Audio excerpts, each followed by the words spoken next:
Hey, it's Lim, GMP Custom Fabrications. Today I'll be making a video on replacing the wheel bearing on this 2003 Ford Ranger. But before that, I've got something else to show you. If you're a regular subscriber or watcher of my channels, you'll be familiar with what I'm getting ready to show you. But if not, I invite you to go ahead and check it out. This is just a little quick sidebar for my other viewers. They're familiar with my rat rod sketchy and my truck rat dually.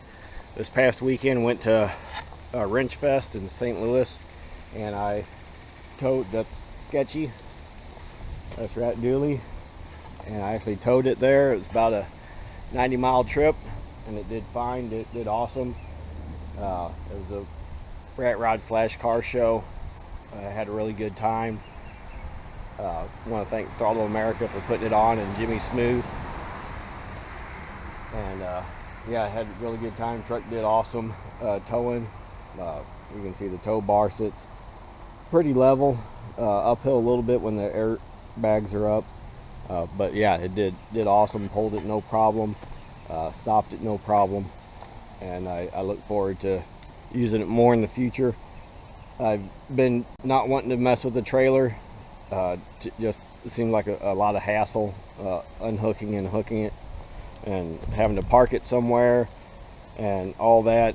My tow bar, for those hadn't seen anything on it before, is bolted on. I got 4 bolts up here on the front for brackets I've made into that front axle, so it's just real quick disconnect the 4 bolts out, tow bar comes off, unplug the trailer wire, because I got the trailer lights wired into the actual lights on sketchy.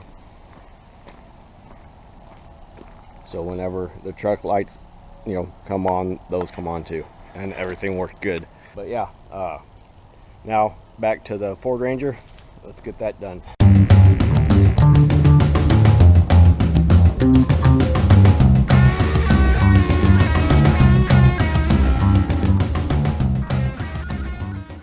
Okay, before I get started, tear it down, let's make sure I got the right parts in.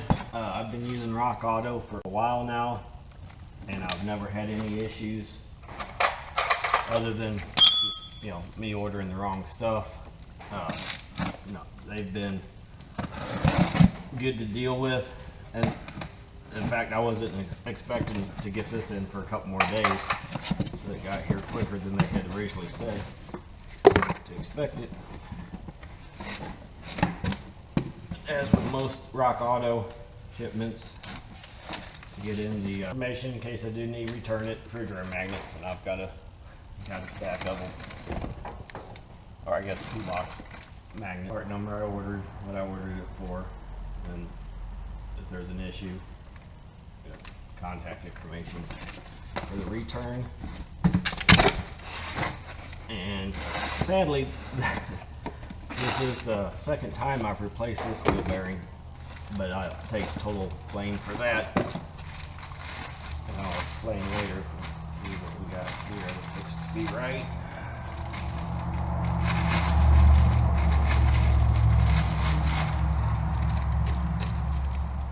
And as most things with Rock Auto, I always, which is one benefit of using them, is you can compare prices from different manufacturers right there at one spot, and if you want the cheapest, you can click on the cheapest and that's what you get. And today I think that's what we got. I think I went with the cheapest one they had on there, just because this truck's got 200 and some odd thousand miles on it. Really don't know how much longer we're going to keep it. We've had other issues with it. Hopefully this will fix our main one. This truck had been in a wreck back when it was new, before we bought it. The previous owner told us all about it, told us how it had been totaled, how they did the work on it, had all the receipts and all that information. And when we test drove it, it had a noise in the front end, but it was minimal. And I come find out it was this plastic water shield was flipped the wrong way. It's gone now. I went ahead and took it off. But it was flipped the wrong way, and it was rubbing against the back tire, and that was generating the noise. And I don't know how long they dealt with that and hadn't caught that. But anyway, like I said, I've replaced these a couple times on this vehicle, or this will be the second time. The ones that are on here are less than a year old, and that's my bad. We've been chasing the noise in the front end of this truck. I've been chasing noise in the front of this for, at least the last year. And I thought it was wheel bearings, replace wheel bearings. That didn't fix it. Thought it was axles, maybe, replace the axles. That didn't fix it. I finally pulled the differential out of it, and the spider gears wore funny on, I guess they're not wore funny, they were extremely wore out. And I have to assume that that's, you know, everything else checked out. That has to be what the issue is. It's possible something just alignment wise, or maybe the impact from being hit. The truck was in another wreck. Wife had got hit from the side pretty hard a couple years ago, and I would say the noise had probably started at that point, and or there shortly after. So my thought is the differential had got tweaked, the aluminum case had maybe got bent, and it had led to the wear on the spider gear. I'm not sure if that's the case or not, but I went ahead, I went in the junkyard. Well, I'm getting ahead of myself. In the process of troubleshooting, I was trying to figure out now how can I eliminate the differential noise. You know, how could I cut that out of the equation? I thought, well, if I pull the axle shafts out, then I won't have to worry about it, because it won't, you know, I could go off, you know, I know my wheel bearings are good, and I won't be turning my differential, because these are, you know, there's permanently locked hubs. I can't just unlock the hubs. So in my ignorance, I went ahead and pulled my axle shafts out, took down the road back. Oh, it was horrible. Horrible noise. I'm thinking, oh, it's my wheel bearings. I can hear it now. Clearly my wheel bearings are bad. My brand new wheel bearings went bad. So I got in the shop, ordered a wheel bearing for it, and then the next day I was at work and it dawned on me, the axle shafts actually keep pressure on this bearing. If you look at this, the axle shaft, when you draw the nut up here, it puts pressure on the back side of this bearing, holding that hub and everything together. So basically what I did by pulling the axle shaft out was I eliminated the back pressure on this wheel bearing and allowed all this to separate. So in a matter of 10 miles, I managed to destroy both of these wheel bearings, these fairly new wheel bearings on the front of this. I replaced the other one last week with the one that I had ordered already. I went ahead, I have bought a new differential from the junkyard. We got it in there, it looks to be in better shape. Took it for a test drive with the axles. It seems like the only noise I have remaining now is from the driver's side, the wheel bearing I haven't replaced since I had my fiasco. So yeah, my bad. I felt really stupid about it once I realized what I'd done. For some reason I thought that these would be made to, I guess, support the weight of it, but basically this hub's just pushed into this bearing, so there's really nothing holding it. And yeah, if you look at the when I pulled off the other side, it, you know, had all kinds of slop and play in it because I had just ruined it just by running 10 miles with no back pressure on that axle. So yeah, don't do that. So now on to the replacement. This job really isn't that hard. We don't need a lot of tools. Of course, you know, jack stand, or have the tire jacked up. And as far as wrenches, I think, pretty sure the 14 and the 15 millimeter is all I need. I went ahead and grabbed the 13 just in case. Chisel just in case the wheel bearing gives me some issues to help tap it off. But I don't think it will, being it hasn't been in there that long. So yeah, let's get started on that.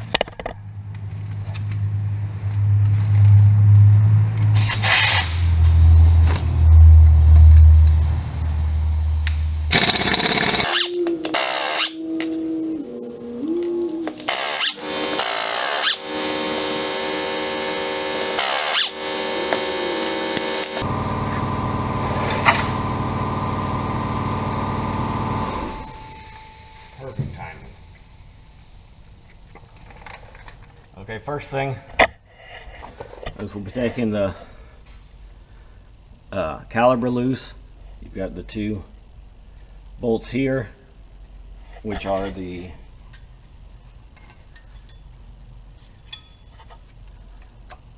that's what I thought. They're the 14 millimeter.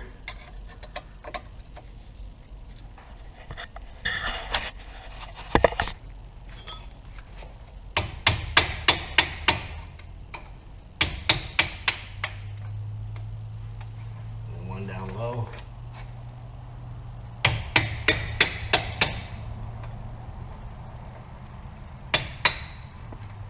Then broke loose.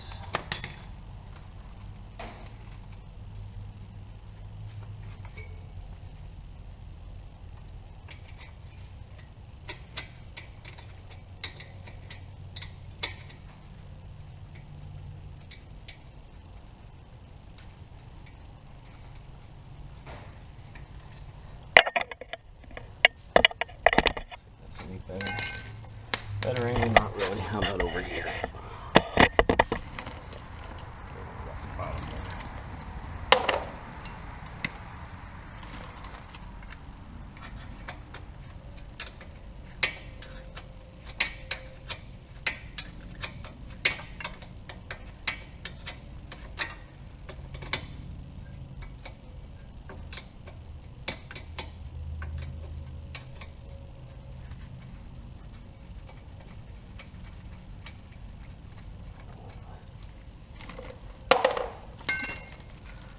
When you take your caliber off, you don't want to let it hang by the hose. That can damage the hose. In this case, Ford's got a really nice handy spot right up there to put it. Otherwise, I normally will zip tie it to something nearby to just hold that pressure off of that hose. And back here, you've got two more 15 millimeter bolts.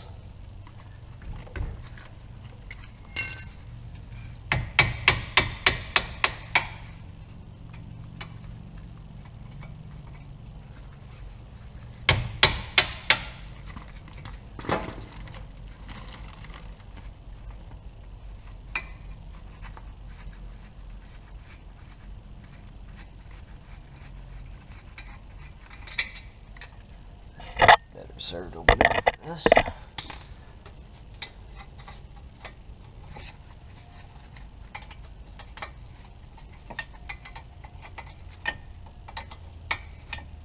I'm not sure what this is called, this part. It holds your brake shoes and your caliber mounts to it.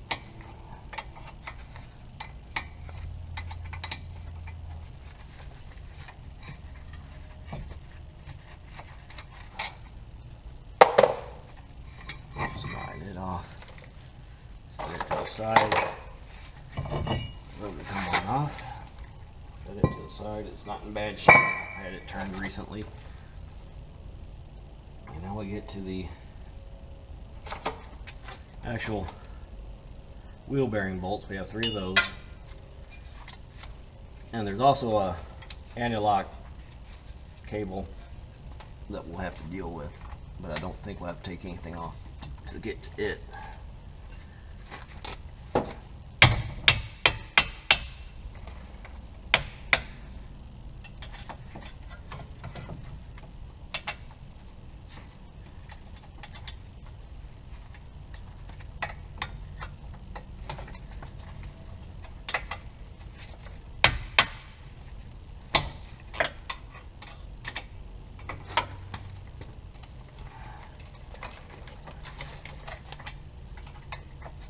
And actually, from the first time I took these off, I was really surprised at just how easy and straightforward it was. There's really nothing. Oh, there we go. Wowzers, that was tight. Okay. Maybe they all should have been that tight, I don't know. Anyway, got them broke loose. Take them out.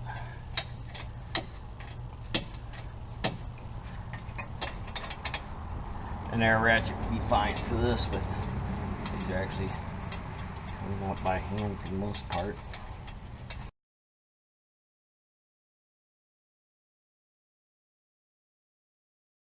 Now, one trick that I've done on here before, if I've had trouble getting it to pull out, is run the bolts back in and then tap them, and it'll help it unseat and come towards you. But before I take it loose, let's see. I'm gonna take that.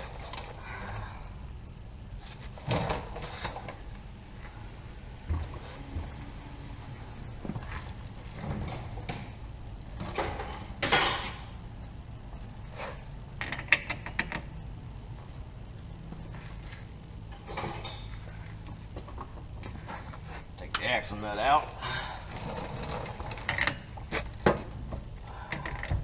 Oh, and of course I should have took that loose prior to taking the brakes off. Okay.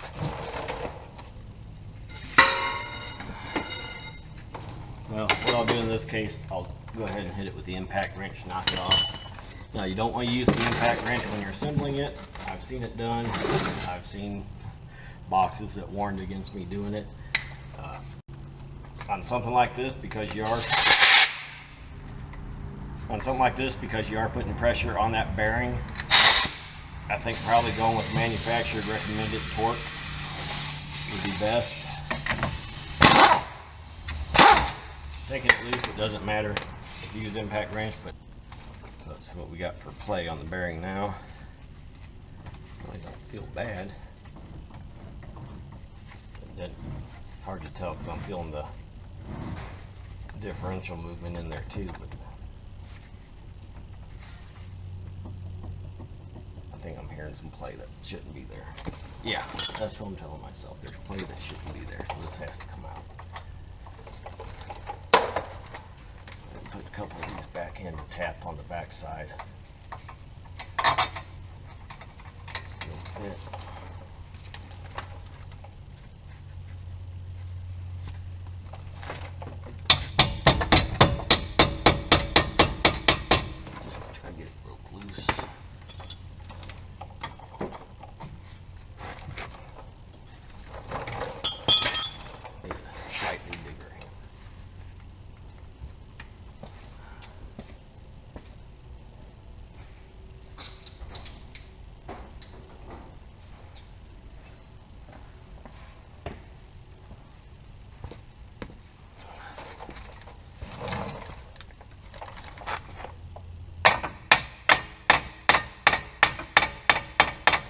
See, tapping on it, I'm getting that gap open there. Gap open there.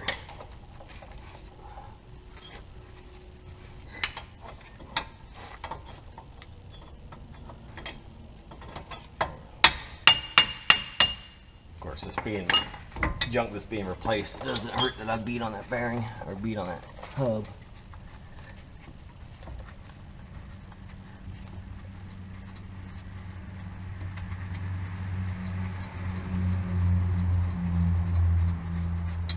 I always buy the bearing and hub assembly together. I don't have a press to press them together. If I did have, I'm sure it would be cheaper just to buy the bearing without the hub. And if I had been in the process or been in the practice of pressing my own hubs into the bearing, I probably would have been more aware of the fact that pulling those axles out was a bad idea. That loose, snake out that. We go up here, pull, there we go. Push right there, comes apart.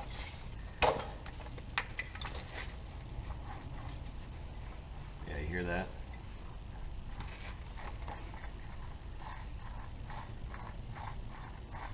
Not good. You can see some heat. Yeah. Yeah, that's not good. Listen to the new one. Better not make any noise. Yeah, silent, easy.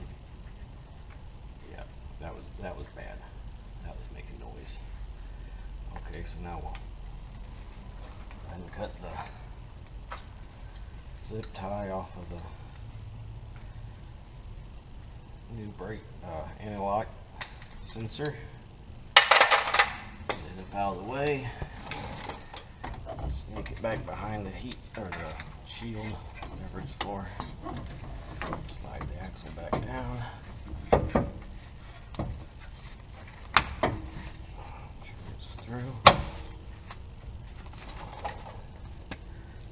read it. Put your bolts back, or your bolts back in.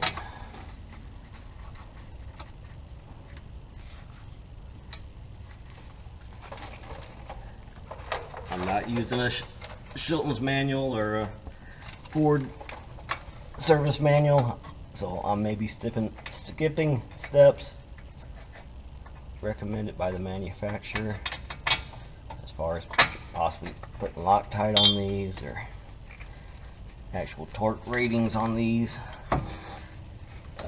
When it comes to the axle nut, I'm using the internet's torque recommendations, which I believe was 160 foot-pounds.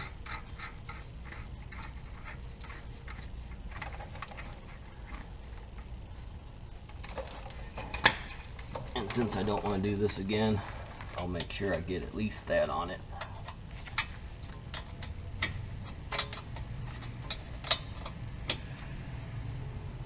Hope you're getting enough light.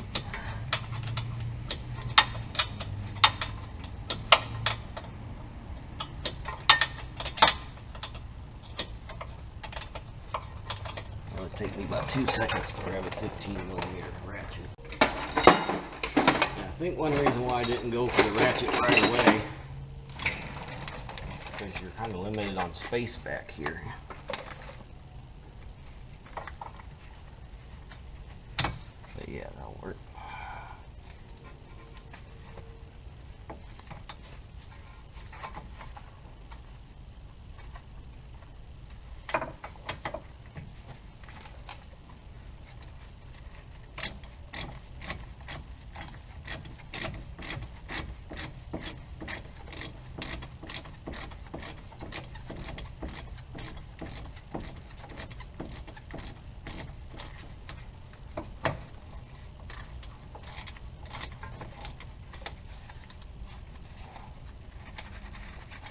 Make sure I draw it in evenly on all sides so it doesn't get in a bind.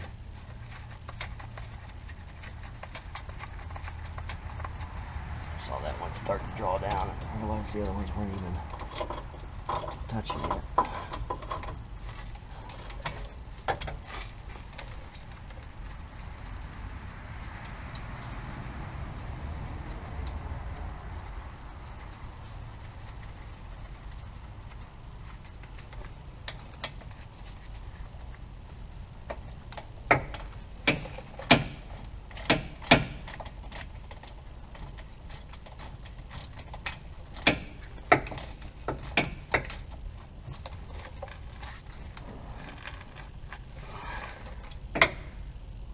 As far as how I would rate to do this job, I'd say it's easy, but you know, I've been around this stuff for all my life doing this kind of stuff, and because it had been apart recently, nothing was overly tight, wasn't no surprises that might require use of a torch or other such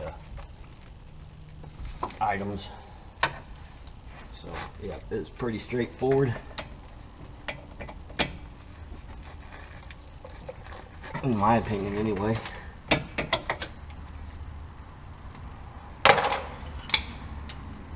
breaker bar, just make sure they're good and tight.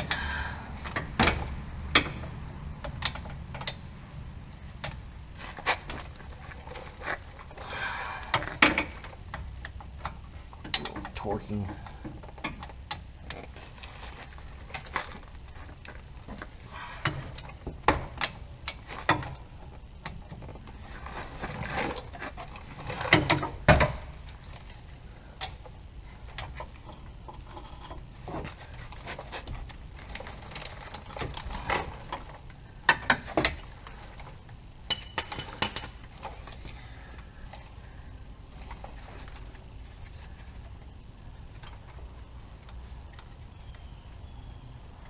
Apparently when I put this back there last time, I never put all the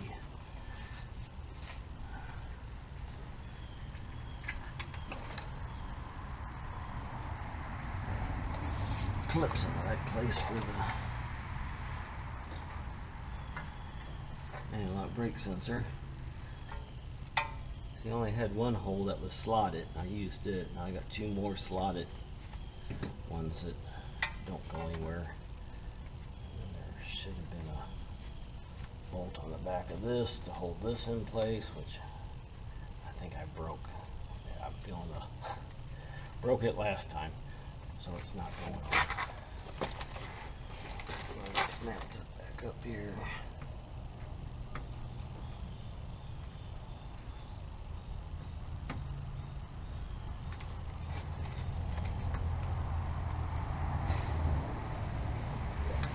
Lined up is fine. I can throw some zip ties on that to actually hold it up out of the way. Over the frame rail. Perfect. Okay, next the jump the gun.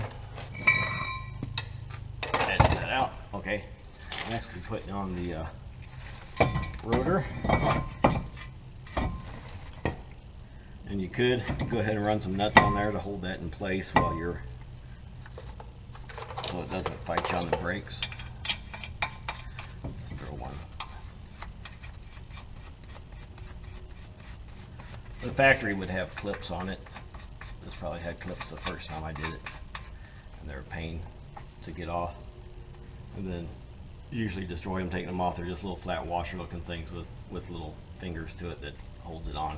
That just makes it in the factory so that they can do all this assembly without having to worry about that flopping around. Now then,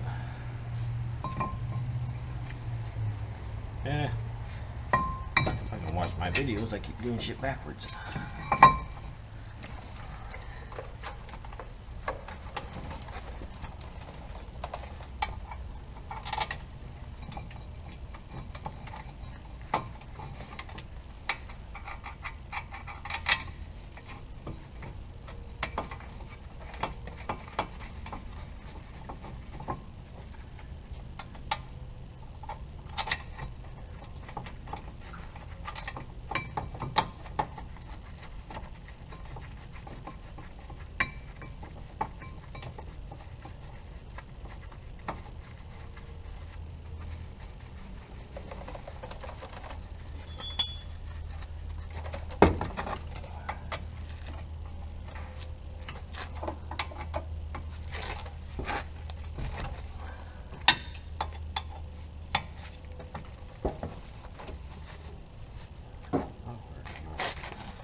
Brake shoe on, line to the inside.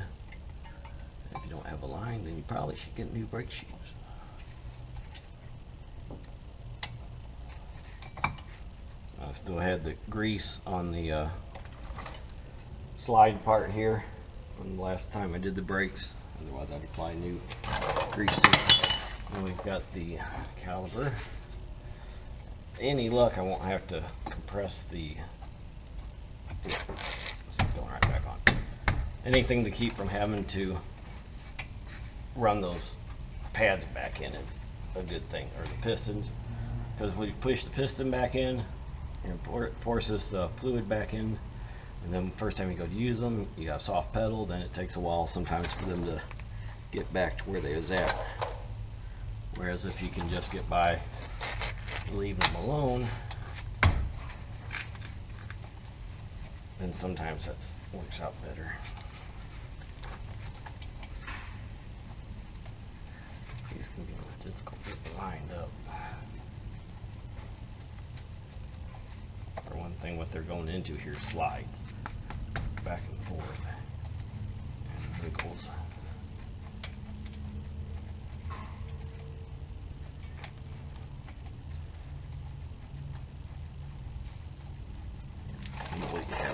Once one goes in, then the other one will go in. Generally.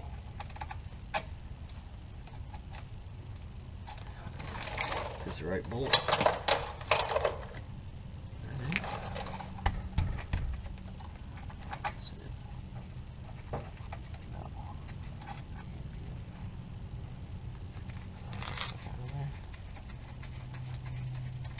Let's get it out.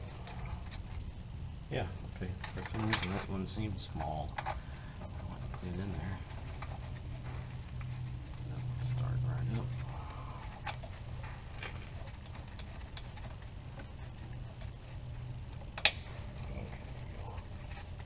What's it now?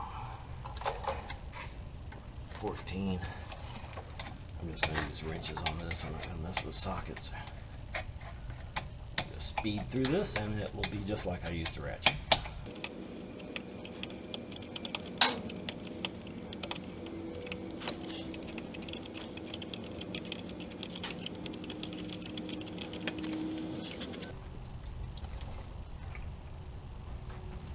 Take this back off.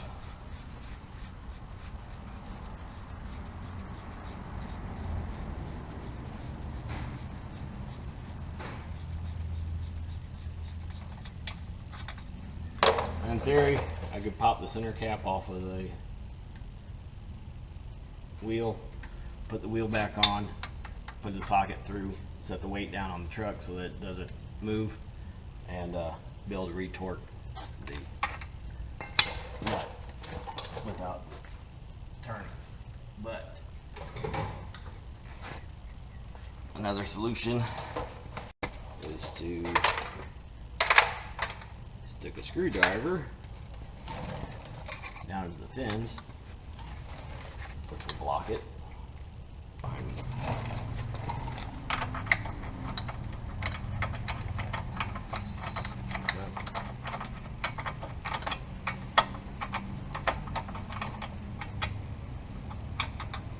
This is old school pointy type. I believe it to be fairly accurate. I believe it's not. Just, well, let's see, we're going for a full pull on it. 240.